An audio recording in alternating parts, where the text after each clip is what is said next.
So yun guys, good morning. Papunta ngayon tayo ng warehouse. At gamit natin syempre yung ating NMAX na pan-daily use. Syempre ito yung madalas natin gamitin na NMAX. Hindi kasi hassle yung automatic, kaya maganda yung automatic. Kaya na mangangambyo tulad ng manual, pipihit ka na ng throttle, ayan, tatakbo na yan. Lalo na pag nasa traffic ka, maganda gamitin yung automatic. Kahit 4 wheels, maganda gamitin yung automatic lalo na pag nasa traffic. Oh my God! Wow!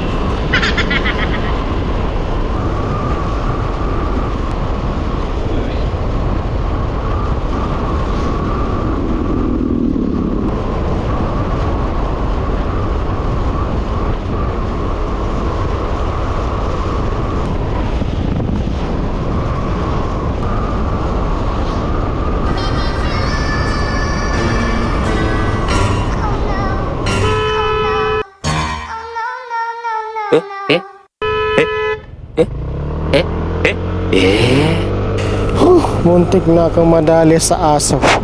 Hayop ka talagang aso ka. Gago! Dapat kasi tinatali yung aso para iwas disgrasya. Kinabahan ako dun Buti na lang hindi mabilis yung takbo ng motor natin. At buti na lang medyo malakas yung brake ng ating motor. Kaya ingat po tayo during sa ating pagmamaneho. At papasok na tayo dito sa right side. Papunta na to sa warehouse.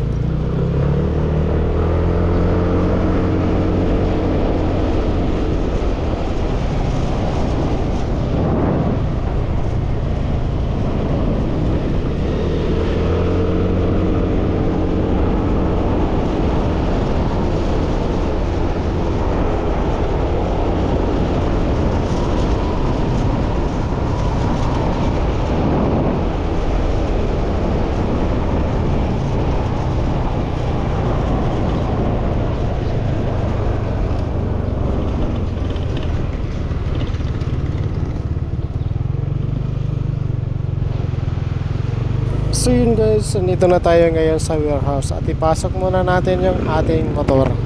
Andito na pala si Bossing. Ano ba nandun? Yan, Bossing natin yan.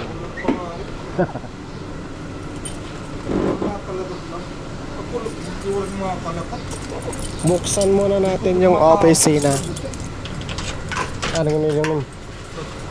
Upat na skill ang anak na ubos ako. Ha? Upat na skill ang Umatake daw yung arthritis ni Bossing kaya 4 na skillan yung naubos niya. So yun guys, dito ko natatapusin yung aking vlog dahil busy na tayo ngayon.